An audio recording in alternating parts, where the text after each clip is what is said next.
Here's hoping this works. Talk in the chat if you're here. I'm really nervous about this because I find it particularly difficult to troubleshoot on a phone instead of a computer. So we'll see how this goes.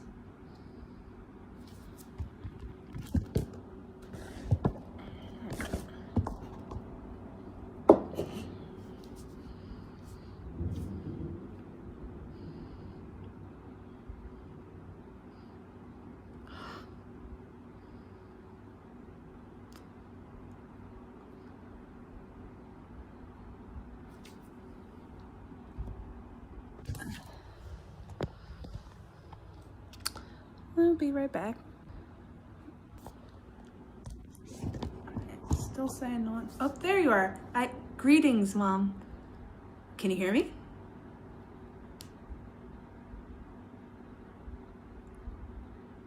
Let me know if you can hear me.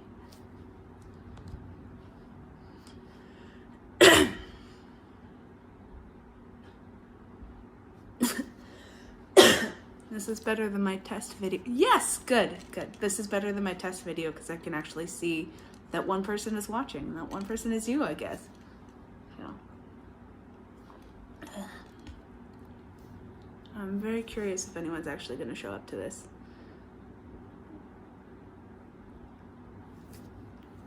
Honestly, I put in the update that I was planning to do this and completely forgot that I had put it in the update on the GoFundMe. So thank you for reminding me.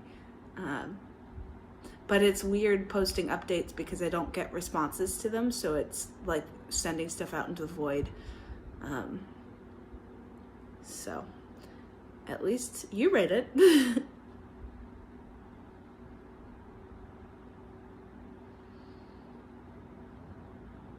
So I guess I'm just gonna hang around here.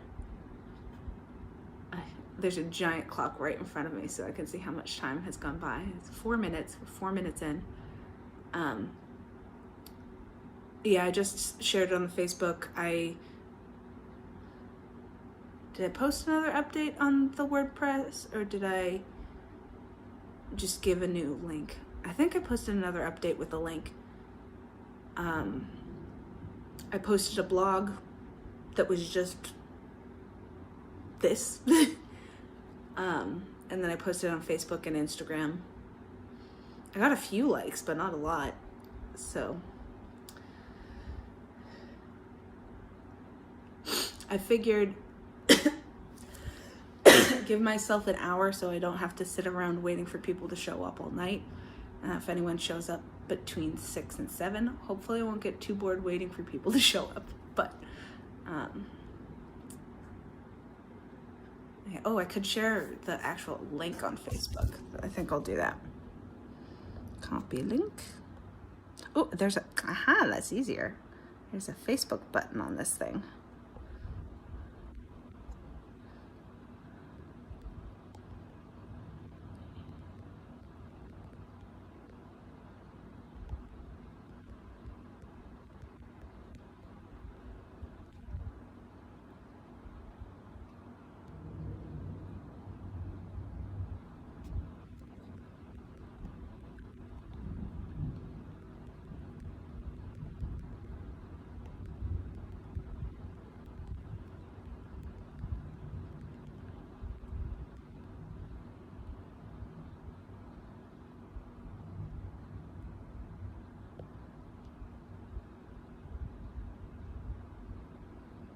Okay, shared to Facebook.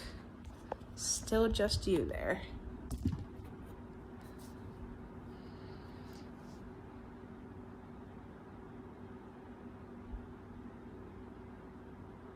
Oh, hi, Christine.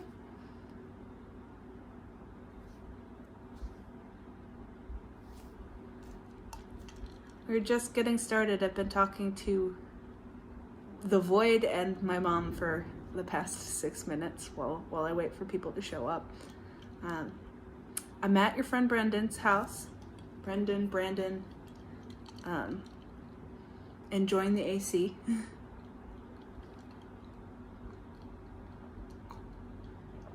Mm-hmm. Yeah, nice and comfortable. I showered first thing. I got here at like 12:30 or 1. I biked 36 miles this morning to get here because I had a package to pick up at the post office. But he was already gone, so.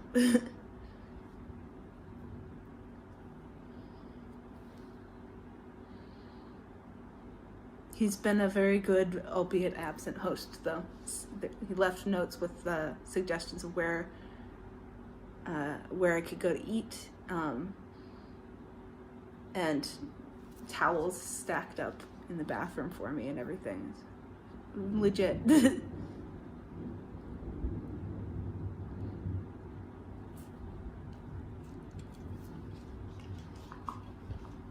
Oh, 3 people. Who's the third person?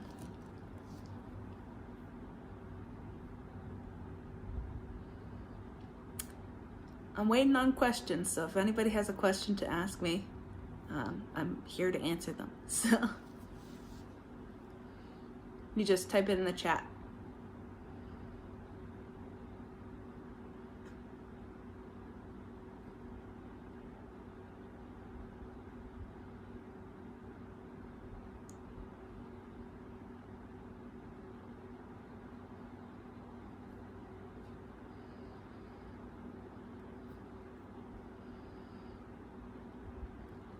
I'll start by saying I did the math right before we started recording because I anticipated somebody was going to ask me this question. Oh, there's a question.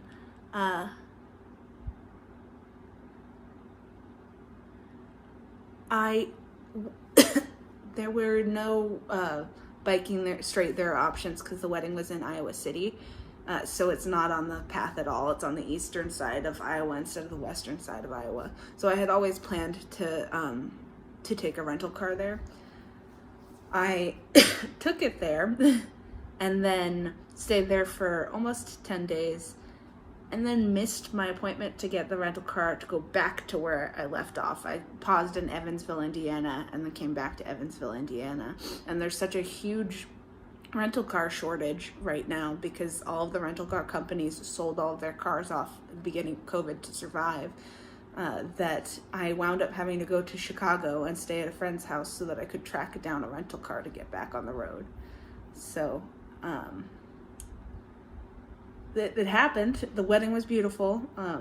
It's my best friend and my second best friend got married, so I was a bridesmaid and I decided to give a speech at the very last minute.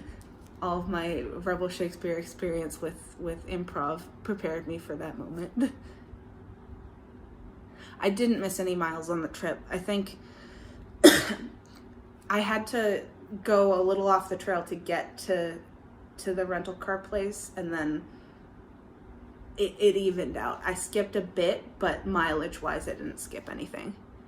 It was really great to be there. It was a part of, from the very beginning, I planned my departure date super early so that I could get to the wedding, and it would have been easier to find campgrounds if I hadn't had to leave at the beginning of May, I think. Mom, I see you wanted to know about the wildlife that I've encountered. Let's see. This is a creepy thing to say, but I've encountered a lot of wildlife, both living and dead, because I'm biking on a lot of highways and I get to see the roadkill up close. So I discovered in the past week that there are armadillos in southern Indiana. I did not know that. I haven't seen one that's alive yet, but what else have I seen? I've seen a lot of different types of birds. There are blue birds here. Like, there's no bird that's as brightly colored in New England as some of the birds that I've seen here. I know I've seen a lot of red-winged blackbirds that are very pretty. A lot of turkey vultures. I'm pretty sure I've seen a marmot. They look a lot like groundhogs, but they have tails. So I've seen some of both. Lots of deer. And I've told you, Mom, about my encounters with raccoons. I had some food stolen from me by raccoons a few nights ago because I thought that I was further away from the actual woods than I was. And then what else? Frogs. I've seen frogs. I've seen salamanders. Also pretty colored salamanders. I saw one that was black with a blue stripe down its back. I'm trying to remember the name of the campground. It was in Illinois, in Shawnee National Forest. So let's see.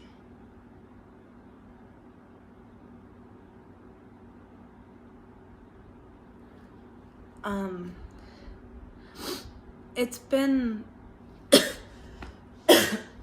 nice getting to interact with people on the trail, because I've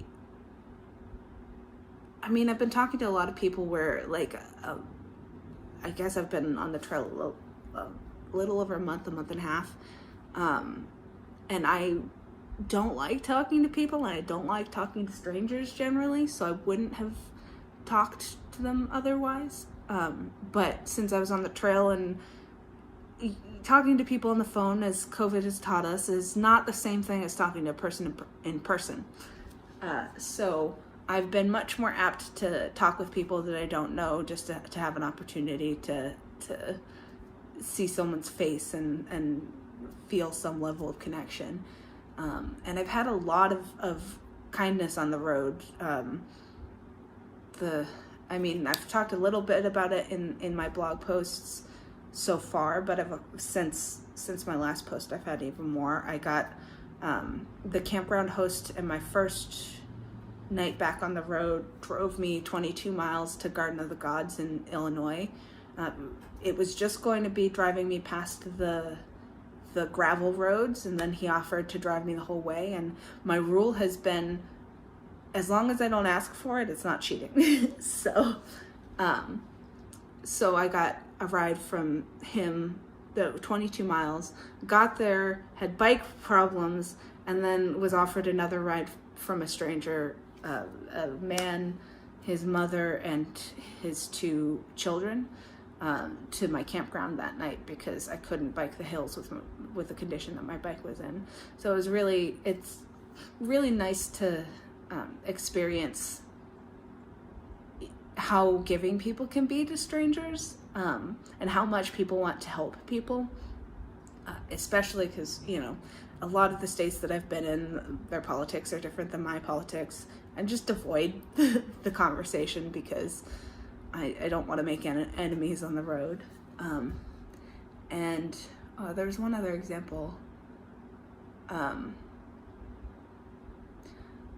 I think I'll mention them in my blog post next week, but it's just a passing mention. There was a husband and wife who were driving to Zion, because they have family in Utah, and they were driving from Florida to Zion, but came up, I don't exactly remember why, but decided to come up through Missouri. So they were in Indiana when I met them. And they were going to be in St. Louis within the next day. And they started talking to me, because I very often, when I'm at a campground and there's no one in sight, I ask the first person that I can see who the campground host is, so I can figure out how to pay and get a campsite. And so they were the people who were there, and I asked them, and they weren't the campground hosts, but wound up chatting with them for a while, and wound up having breakfast with them in the morning right before it started pouring. And they were very friendly as well. And I feel like it is really easy to talk to people, because I feel like I've always got something to talk about, which is different from usual. I feel like a lot of times I can feel like I'm droning on and on about a subject, but I actually have stories. And I at least one time, one of the people who took me under their wing at a campground was actually interested in the history, so I got to nerd out more than I have in ages about Lewis and Clark, which I enjoy doing a lot. So, yeah, it's been nice talking to strangers and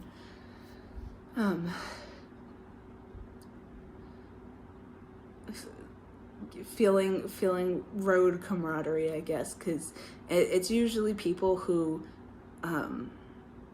it's usually in campgrounds. Like, if you want to be in a campground for the adventure of it, then you're more likely to have a conversation with a stranger. If you're there to get some time alone, then you're more likely to find a campground further away and not not talk with people. So it's it's an interesting balance, meeting people and seeing who actually wants to talk. I don't think I've met anyone who doesn't know who Lewis and Clark are, but I've met a lot of people. Almost everyone that I talk to about my trip has no idea what the Lewis and Clark Trail is or where I'm going. They often think that I'm going to California when I say that I'm taking the Lewis and Clark Trail cross country.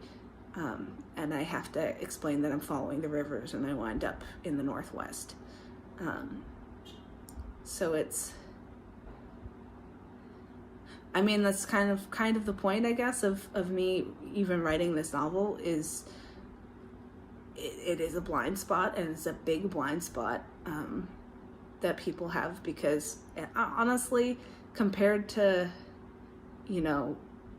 the Constitution being written and like all the other founding of the country things that happened in the early 19th century, the Lewis and Clark expedition was basically forgotten shortly after it happened. They talk about how it was written off, and I think part of this Meriwether Lewis has to do with it, because he had trouble. His mental health was not in a great state, and he did not do a great job at publishing the book when people were interested in the book of the complete journals. So people didn't really start getting interested in Lewis and Clark again until the bicentennial. And then there was another resurgence in the early 2000s because it was the bicentennial of the Lewis and Clark expedition. So.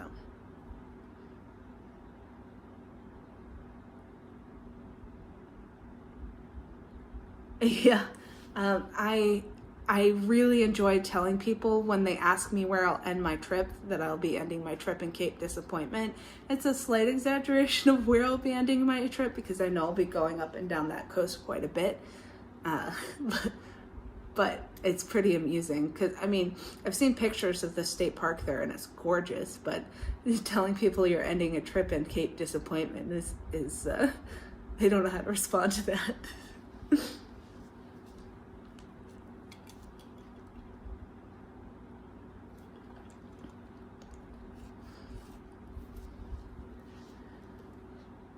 Yeah, so there's, Lewis and Clark named it Cape Disappointment. So it's been a while since I've read the journals, so I've been telling people one of two stories.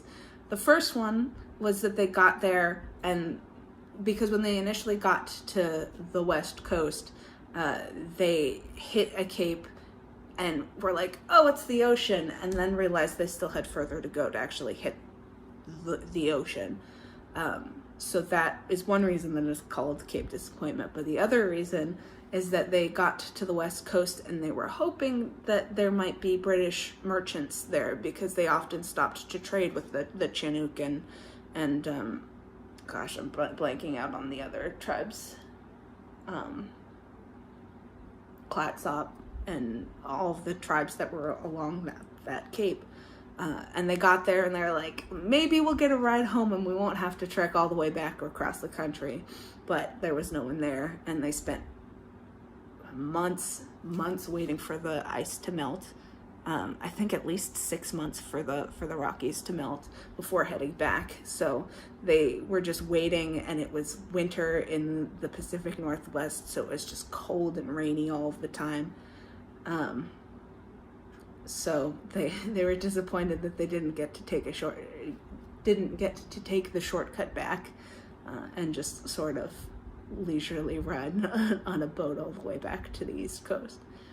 So, but yeah, I have a friend who went to Cape Disappointment. I think it was around. Sorry, I'm recovering from upper respiratory infection. I think it was around the time I was reading the journals, and I saw that she was posting pictures from there, and it was like all mossy with these insanely tall trees, and I was like, I really need to go there. Like, there's no question I need to go there. It's so pretty.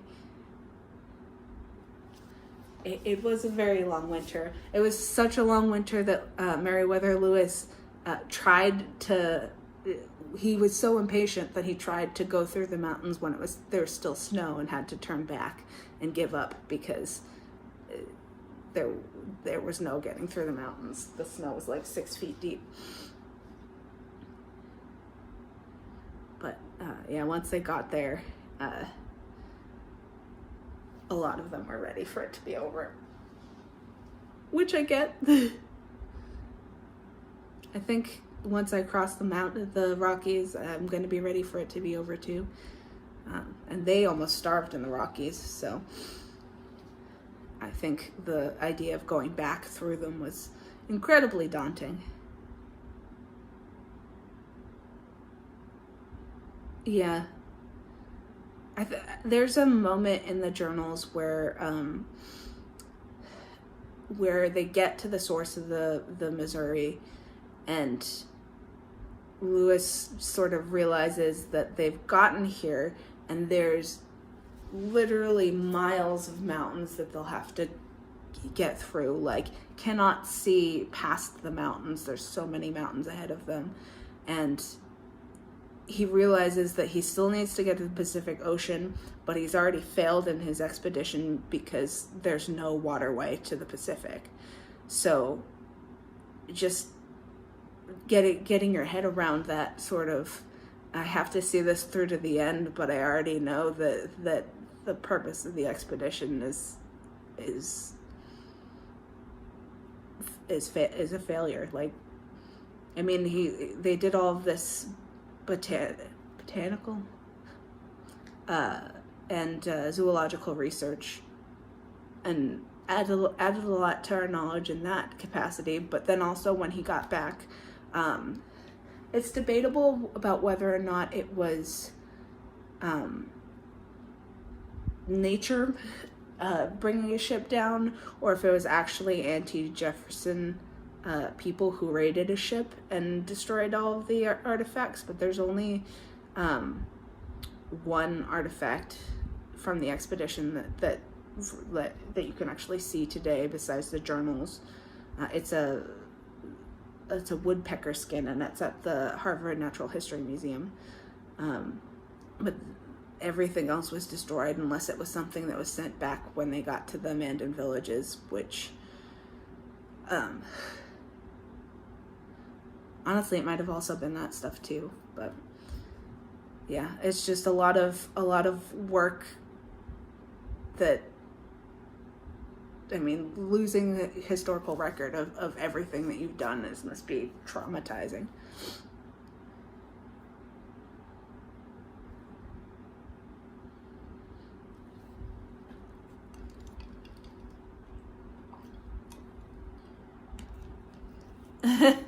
Yeah, but he'd already named it that by the time he was disappointed when he got back.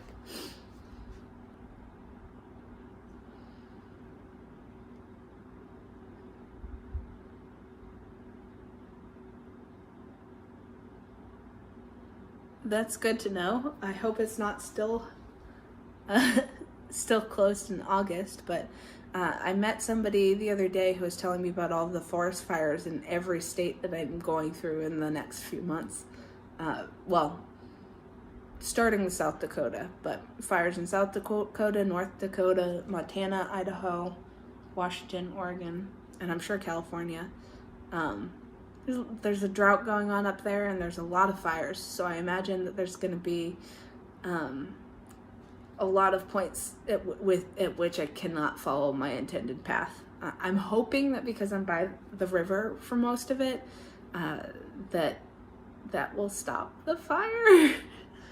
But I really don't know what I'm talking about there, so I'm just gonna keep on pushing on until I can't push on anymore.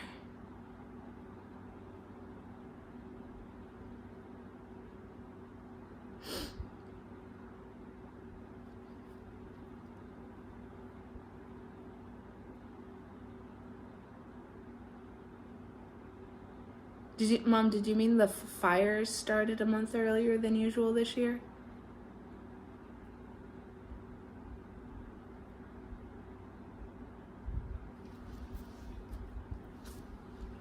Okay. Yeah. I mean, I don't think of North Dakota and South Dakota being affected by the fires too, so it's kind of crazy to me. I mean, honestly, I don't really think about Montana either, but that's just me having a blind spot because my friend Becca's brother is a forest firefighter and he has worked in Montana doing that, so.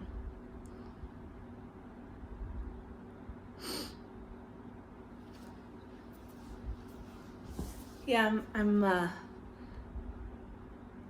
working on I think I have my mom mostly convinced that she'll meet me once I get close to the Rockies, so I'll at least have some support through the mountains, because that part's the most terrifying thing of all of this to me, with bears and miles and miles with nothing. I'm worried about running out of water. I'm worried about carrying 50 pounds of weight up mountains. So if my mom comes to Montana, then I'll throw my bags in the back of the rental car and bike it with much less weight. I mean, from what I've heard from people who have biked across the Rockies before, bears aren't as much of an issue as I'm worried that they will be. However, the being alone thing, I think, is if I encounter any of these things, the fact that there's not another person there makes it scarier. So I do have my bear mace though, and I have an earth sack, which is basically a Kevlar bag to put my food in. I still need to master the stringing my food bag up in a tree. I don't quite have the concept of that down, especially thinking about how tall those trees are, and will there be low enough branches for me to figure this out? I don't know. It's all very nebulous, which makes it really terrifying. Yes, you are a great company, Mom.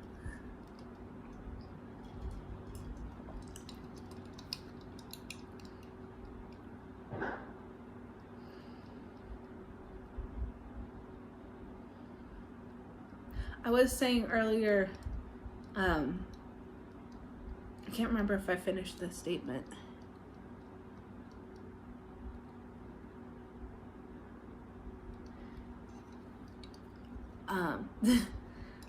But I did the math right before I started this, and I'm at 1,205 miles so far that I've biked, which is, I think it's a quarter. It's or very close to a quarter of the total. I'm not great at math in my head, but that feels pretty big. And I've biked the entire length of the Ohio River, which also feels pretty big. I feel like all of my stories start with I met someone the other day, but I met someone the other day whose dad is a cyclist who bikes in the Northwest and has like a Northwest biking group for bicycle touring, and she gave me his name so that I can contact him on Facebook, because I have also thought about reaching out to see just if I could find somebody who just want to bike the mountains with me and take a long weekend or something. But I haven't really committed to any of these ideas. It does feel pretty huge. It is really weird thinking about how long I'm going to be on the Missouri River, though, because starting, I guess, later in the day on Monday, because the confluence of the Missouri and the Mississippi is about 20 miles north of St. Louis, that I'm going to just be on the Missouri River for months, or at least a month, probably more than a month.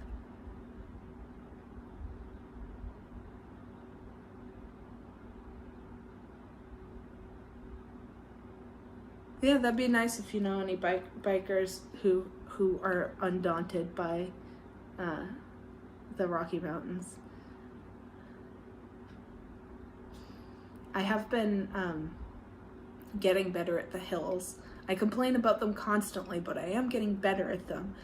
And they are, I don't know how much of it is the hills are getting easier and how much of it is that I've actually built up muscles. I know part of it is I'm using my gears on my bike in a better manner than I had been. But I was warned I was warned yesterday about the hills in Missouri, and I was like, well, I've biked, through the Allegheny Mountains at this point, and I've biked through the Appalachian Mountains a little bit, because I think that some of the mountains that I was in West Virginia and Kentucky were that. I need to look at a map. But yeah, it was easy in Missouri. There were a lot of hills, and in the past 2 days, there was one hill that I couldn't get up, that I needed to roll my bike up. But that was also a 97-degree day. So I think part of that was just, it's exhausting. It's exhausting being in the heat. But yeah, if there's rolling hills and I can use the momentum from one hill to get up, or at least partially up the next hill, it is a lot nicer than just going all the way up a hill and then being at the top of a ridge for a while, or going all the way down to the bottom of a big hill and then the next hill is bigger and therefore I can't get up it. But I'm reassessing my thoughts on what areas will be flat, because I thought Indiana and Illinois would be much flatter than they were. There were a lot of parts of Indiana that were very flat, and there were a lot of fewer parts of Illinois that were very flat, but basically anywhere there's a forest that I went to, the hills are massive, and I just trying to keep my mileage to 50 miles a day. I get to my campground or my hotel at the end of the night and just can't do anything, just can't move, just need to go to sleep immediately. Sometimes I've been so tired that it's tempting to just go to bed without eating any food. So I feel like Kansas I'm barely going to be in, but Nebraska and Iowa I think will be pretty flat. They do have bluffs, so I think occasionally there will be something steeper that I have to go up. And I think South and North Dakota should also be pretty flat too. But when you think about how rivers are made and come into existence, where it's constant water eroding the earth, then eventually it makes canyons. So like it could be flat, but depending on how old the river is and everything, it could also be steep banks on either side, and that means the rolling hills that I've come across quite a few times at this point, where I don't know. I don't know if it's as predictably flat as I was hoping.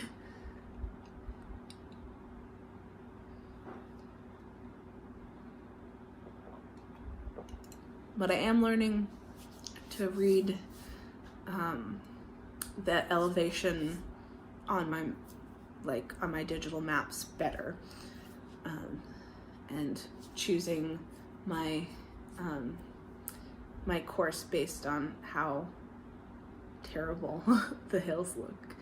Because if it's like one bad hill at the beginning of the day, that's one thing. If it's one bad hill at the end of the day, that's a completely different thing. And if it's constant, not so bad hills throughout the day, it's fine. It's just when my energy is completely drained and I still have to get to the campground, but it's been awful.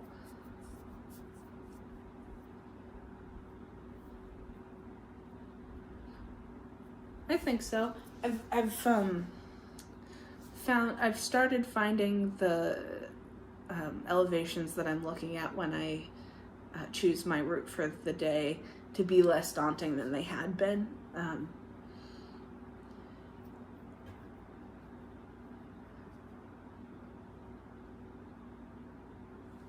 Yeah, I don't plan on taking this video down.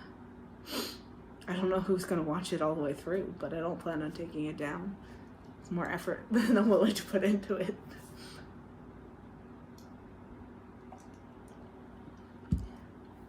I'm debating still on how often I should do these, because I do plan on taking a day off once a week, but that seems too often. So I'm thinking the next one might be in July. I know I'm supposed to get up to... It's hard to predict though for a weekday, because the days that I have been taking off generally tend to be on the weekend, and I don't know where I'm going to stay on a weeknight if I'm not taking a day off somewhere specific. So I think the only answer to that would be planning something super last minute, and I don't know how many people are going to show up if I just tell people on the day I'm going to do a Q&A. I scheduled it at 7 because I figured it was early enough that people can drop by and disappear if they have other things to do, but I guess that logic didn't pan out quite so well as I hoped.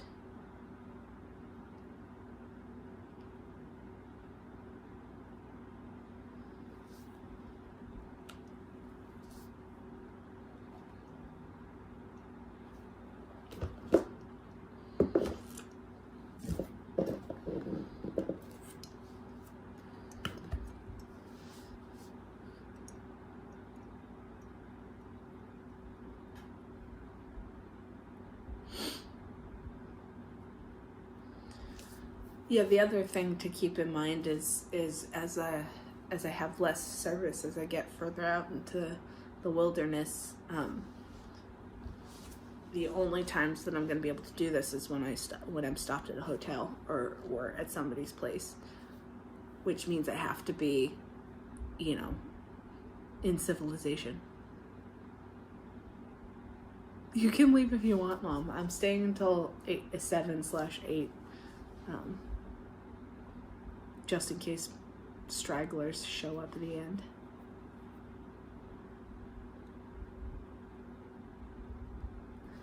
Christine, there's a map. I think it's on the... I can't remember. There's a map on my website that shows the specific route, or at least the route of the rivers. Hi, Lynn. It's all right. I kind of expected people to show up when they had a minute and leave when they had something else to do.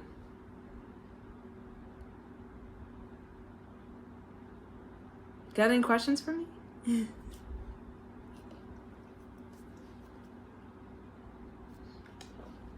That was funny. I was wondering what happened to the coaster that I was using. It was stuck to the bottom of the cup. I'm fine with repeating myself if it's already been asked.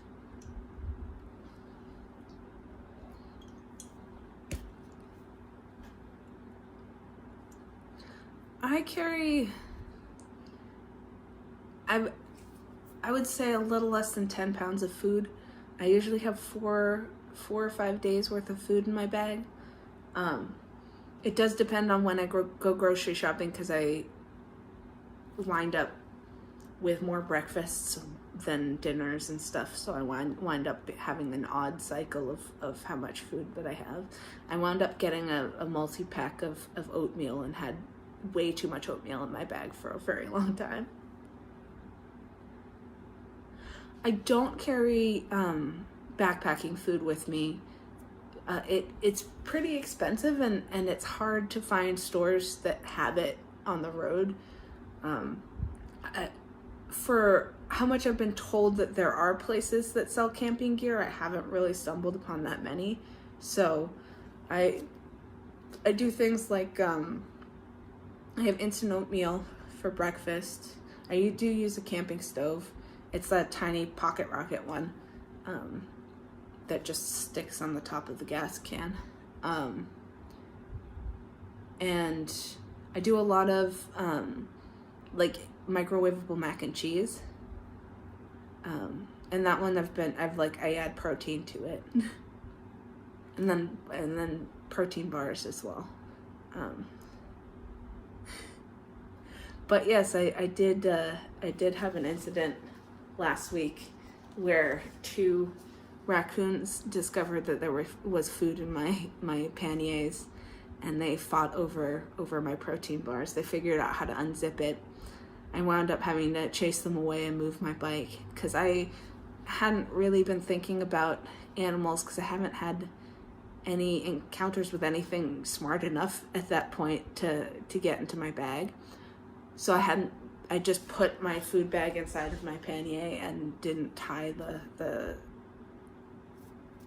sack off. So they got their little grubby paws inside and ate my peanut butter and 2 protein bars.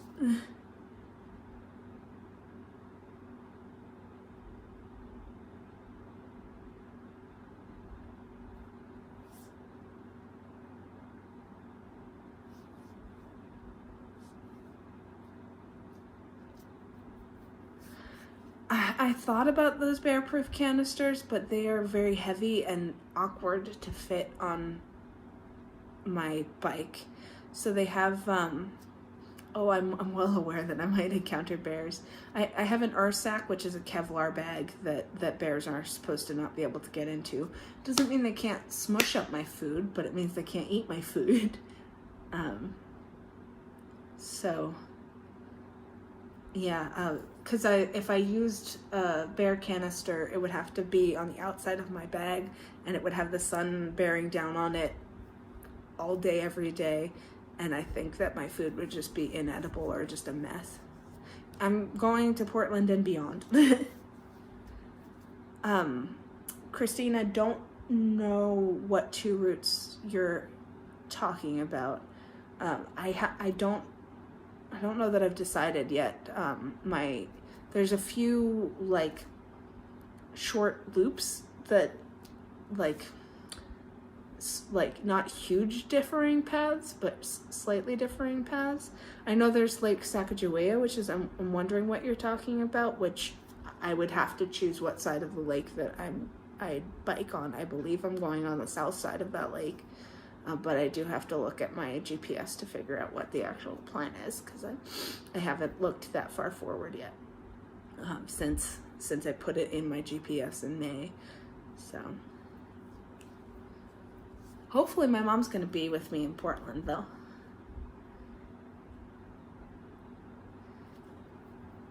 we were discussing earlier that the trail basically ends in Cape Disappointment, which is on the border of Oregon and Washington on the Pacific Ocean. It's my favorite thing to tell people who ask me where I'm going to end up.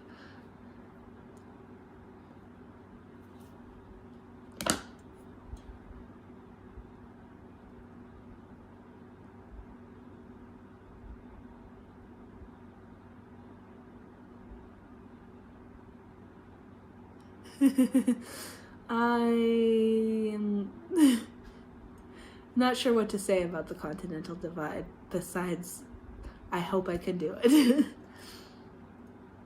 Yeah, I've been, the route that I'm taking is the Adventure Cycling Association's bike trail, which is vaguely based on the National Park Service, but it's not exactly the same. There's a loop.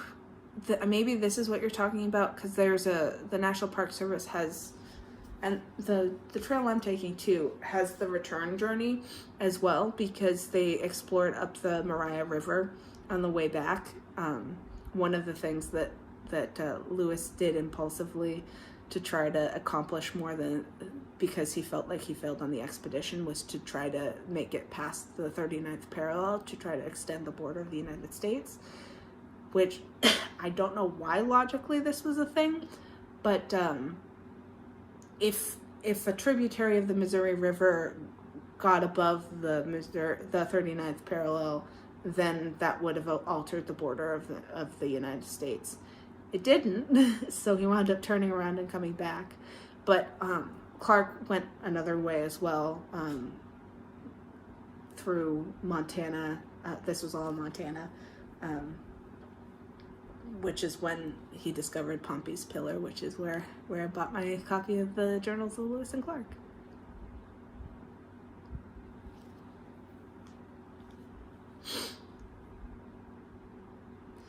Yeah, I feel like one of the reasons that this whole story draws, I don't know what I'm trying to say, I'm so drawn to this story is because it's really easy to see Meriwether Lewis as a human being. Like, he acts very rashly at times, and he doesn't seem, he's got a temper, he gets irritated pretty easily, he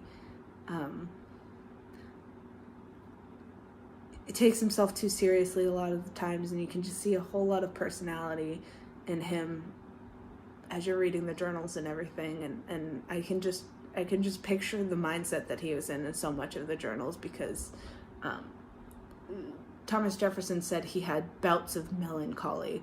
So he dealt with depression. They said hypochondria too, but I don't see any evidence of that.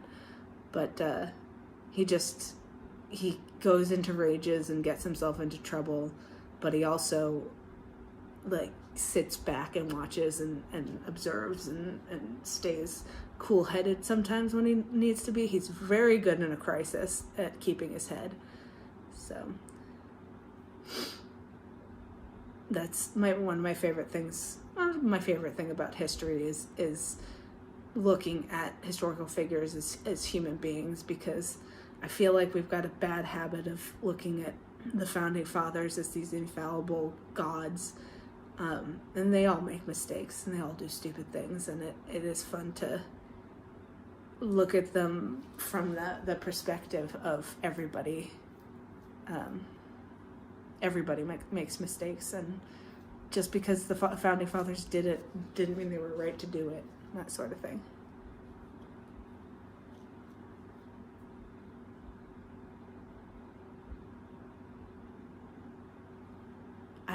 I am learning how to handle some tough stuff. Sometimes I handle it better than others. But it is very well documented, and it is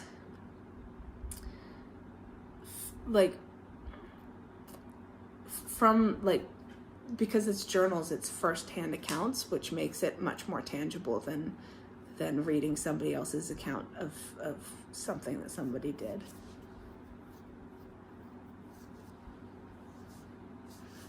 I mean, I do think about that, forging ahead, not knowing at all what was ahead, very regularly, Because while I have a vague knowledge of what's ahead, I really don't know what's ahead. I know the direction I'm going to go in, but I don't know what's going to be there when I get there.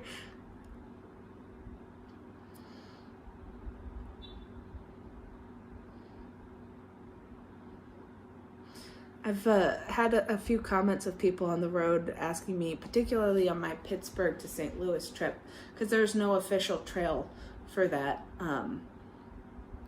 commending me for the fact that I'm forging my own path the way that they forged their own path. Exactly, Lewis and Clark had no idea what they were going to see. More so than me, I will admit, but I do feel like I'm entering the unknown, and I'm entering places very soon where it's unknown and I won't have access to the technology that will help me know it. So that's the sort of vacuous space that I'm headed into that feels very, very real and Lewis and Clark appropriate.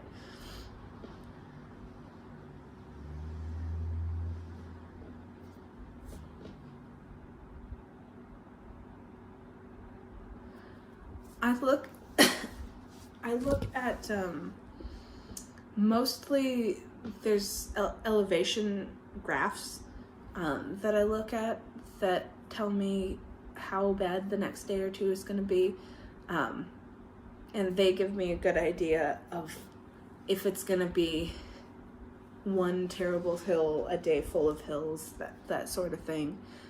Topographical maps haven't been particularly helpful for me, mostly because what I have access to on Google and the different biking apps that I have doesn't actually give you numbers.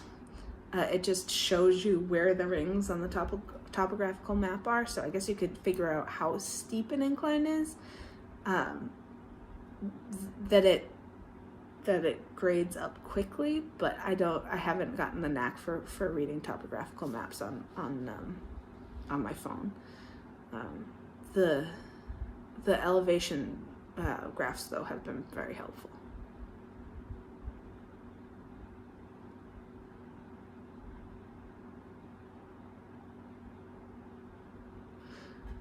They didn't have superhighways. I have to avoid those, though.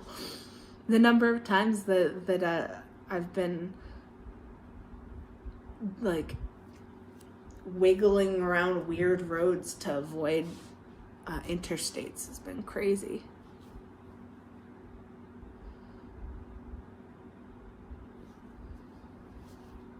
I generally plan my day's ride around where there's a campground. It's really hard in a lot of these places to find a place to sleep, especially in these rural but populated areas, because everything has a no trespassing sign on it. And I know in West Virginia and Kentucky, I very much did not feel comfortable putting my tent down on somebody's land with a no trespassing sign, because I was thinking constantly about the fact that they had guns. But once I get further west, it'll be more Bureau of Land Management land, which means I could just put my tent down, but it does mean that it limits my access to water and that sort of thing if I don't go to a campground. So I've been trying to plan it around where there's an actual place, like campsite, for me to put my tent at. But I try to keep it as close to 50 miles a day as I can. Sometimes I'll go over, sometimes I'll go under. Usually under if it's a particularly hilly or hot day. Though I did do a full 50 miles yesterday on a 100-degree day, and that was a whole lot of fun.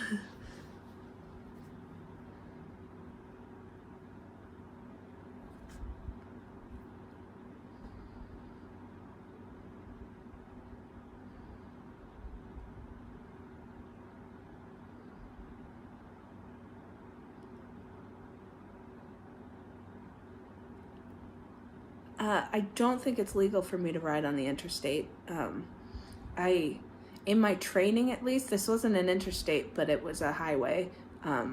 I got to a place where there was a sign that said that I needed to turn back because bikes weren't allowed on it. They usually say pedestrians, cyclists, and horseback riders aren't allowed on it.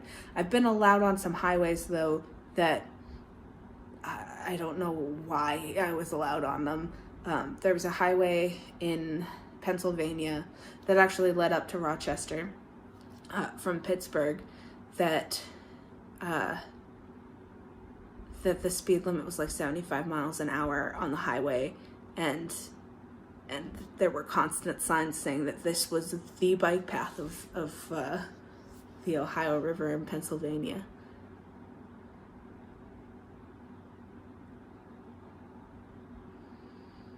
But it was intimidating going on that highway because I saw a whole lot of roadkill and thought about the fact that I could possibly be that, and a lot of crosses on the side of the road where occasionally I would see them where there was a picture of somebody with a bike on it, and I was just like, yeah, that could happen to me.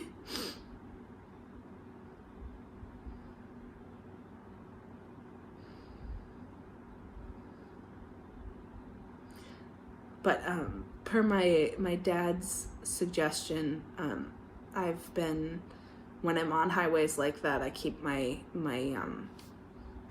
rear red light blinking so that I'm a little more visible. And I do have a high visibility helmet and high visibility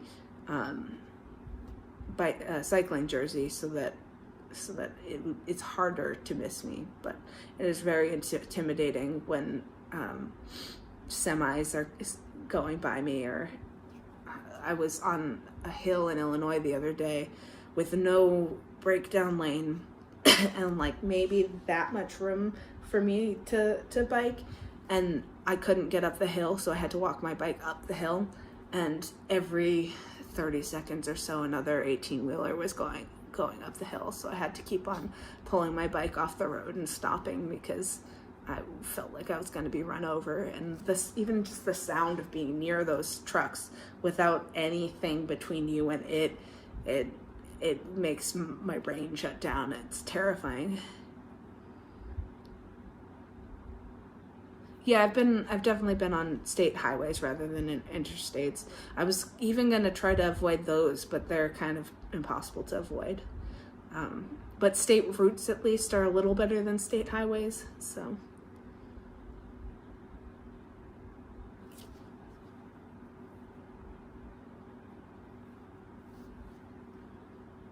And then there's, it always gets worse when there's, like a lot of commercial stuff, because then you got a lot of cars pulling out and only looking for car traffic and not looking for you. I was dealing with that today where I had to stop short going downhill because somebody wasn't paying attention that I was there, and I follow the rule. I'm responsible for my own well-being, not the driver. So I do have a lot of experience sharing the road with fast cars. However, there are bike lanes in Boston, which is not as much of a thing in some of these states, especially Kentucky. There's not even a breakdown lane. There's like a rubble strip, so you have no choice but to drive in the road on these like single lane highways with all of these curves. It's pretty terrifying. Well, we've hit the hour marker, so if there's any final questions, I'm happy to answer them. Otherwise, I think we're getting to the point where we could call it a night.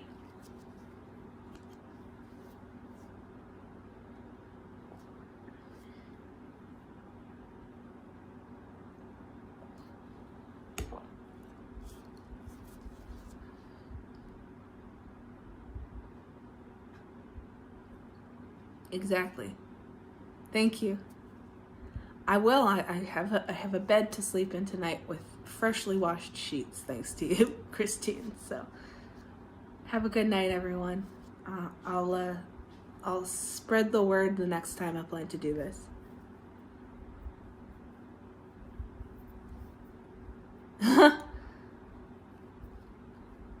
Well, you can live vicariously through me. Good night.